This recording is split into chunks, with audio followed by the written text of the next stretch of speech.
The Memory Den, it's a strange place, even for Goodneighbor. People come here to relive the past, to escape the now. The Commonwealth is a tough place to make a living, and Goodneighbor is its beating, broken heart.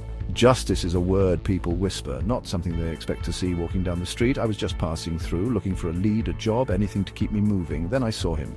His name was Kent Connolly. He was trying to bring something back, a radio show from before the bombs fell. A show about a hero called the Silver Shroud. He believed the city needed a hero, someone to stand up for the little guy. He asked me if I could help him find the original costume.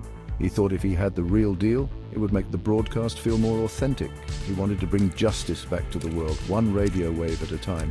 He gave me the location, Hubris Comics, the place where the legend was born. It was a simple job, or so it seemed. But nothing in the Commonwealth is ever simple. Still, the idea of it stuck with me. A hero in a place like this, it was a crazy idea, and crazy ideas are sometimes the only ones worth having. The Memory Den is thick with smoke and forgotten dreams. Goodneighbor's a town of misfits, run by a ghoul mayor who believes in freedom, if you don't hurt anyone.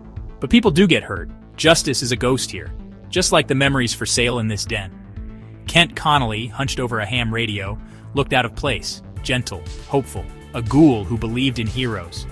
He talked about the Silver Shroud like he was real, convinced that if people heard those stories again, it might spark courage.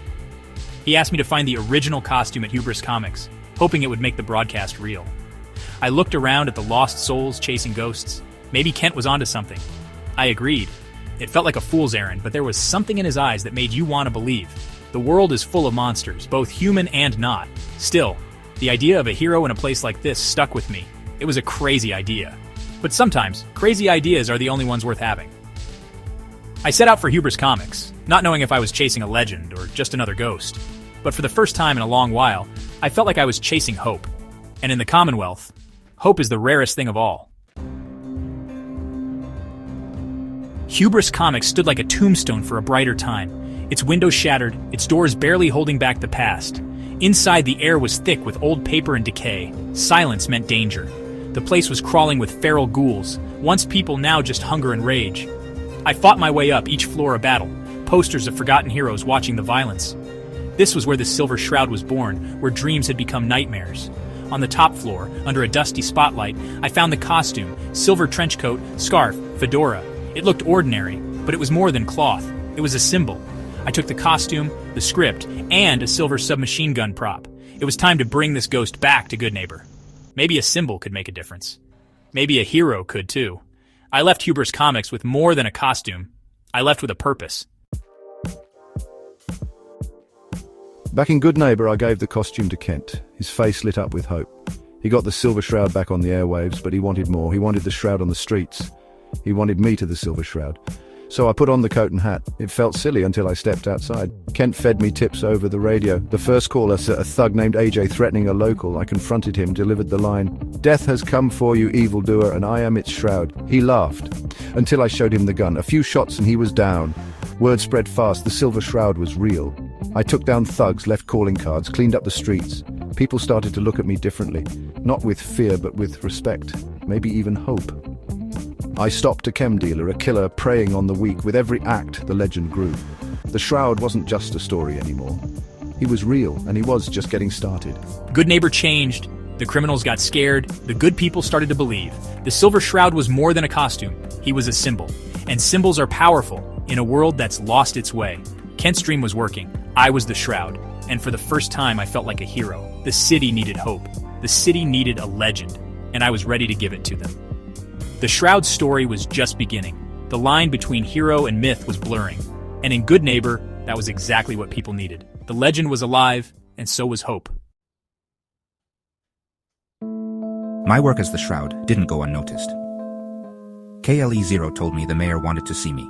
Hancock, Goodneighbor's ghoul mayor, was flamboyant, tough, and believed in live and let live. But he had a problem. Sinjin, a raider boss, was killing people and shaking down travelers. Hancock wanted him gone, permanently. He liked the Shroud style and thought the city needed a message. There are still lines you don't cross. He gave me the job. Hunt down Sinjin's lieutenants, Kendra and Smiling Kate, to draw Sinjin out. This was bigger than stopping muggers. This was about defending the whole town. Kent was ecstatic. For him, it was a dream come true, the Shroud working with the mayor to bring justice. He gave me more lines, more drama. For him, it was a story. For me, it was a deadly job, but it mattered. The hunt for Sinjin's crew was on. The shroud was now a weapon, a symbol wielded by the city itself. Hancock put his faith in me, and I couldn't let him down. This was the shroud's biggest test. The city was watching. The legend was about to be put to the ultimate trial, and I was ready. Justice was coming for Sinjin. Taking out Sinjin's people wasn't easy. Kendra was ready for a fight, but the shroud prevailed. I left my calling card, a message for Sinjin. Then I tracked down his chem dealer. Another fight, another victory. With each success, the whispers in Goodneighbor grew louder. The shroud was unstoppable. But heroes cast long shadows. Sometimes, the people we care about get caught in them. You cost me money, made me look weak. I wanted revenge. I found out about Kent. I went after your friend. The one person whose belief started this whole thing. The news came over the radio. Sinjin had Kent. He was mocking me, broadcasting from Kent's own station. If you want to save your friend, come and get him. Milton General Hospital. It was a trap. He wanted to kill the shroud in front of the man who created him. The hope in Goodneighbor was about to be extinguished. I grabbed my gear. This was personal. The shroud was coming, for vengeance. Milton General Hospital was Sinjin's fortress.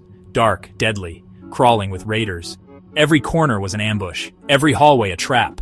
But I wasn't the one being hunted. I was the hunter. I fought through the lower levels, the silver trench coat now feeling like armor. The persona of the shroud gave me focus. I was fighting for a friend. The hospital was a nightmare. Traps, mines, overturned gurneys. Sinjin was making me work for it, trying to wear me down. But every step made me more determined. As I got closer, I heard Sinjin's voice taunting Kent, trying to break him. Hearing Kent's fear made my blood run cold. I had to hurry. The final confrontation was near. I checked my weapon, took a breath, and prepared to kick down the last door. The show was about to reach its climax. I burst into the operating theater. Sinjin stood with his goons, gun to Kent's head. This was his grand finale. He wanted to prove heroes don't exist. Drop your weapon, Shroud, or the ghoul gets it. Classic standoff. I had to be smart. Rushing in would get Kent killed.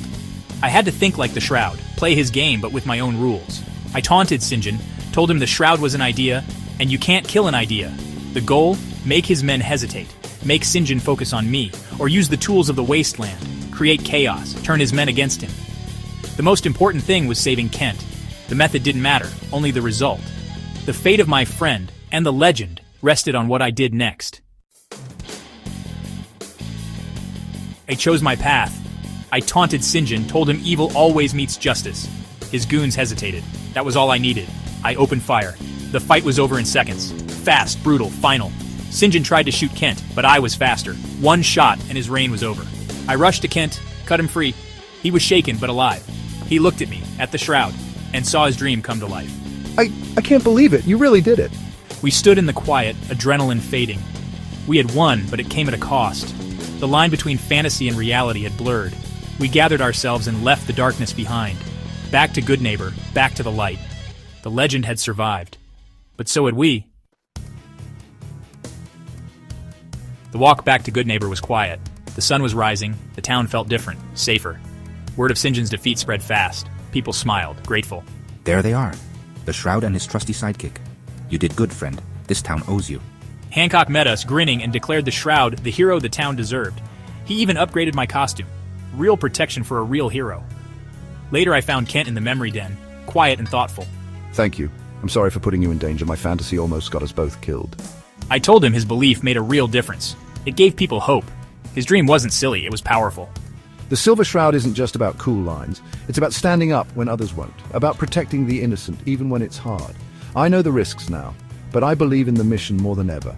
I'll keep broadcasting. Keep being the voice in the hero's ear. We stood there, two unlikely friends who made a broken world a little better. Goodneighbor was brighter. The work wasn't over, but now people knew they had someone watching over them. They had a symbol. They had the Silver Shroud. And as long as there were people willing to believe, the hero would always answer the call.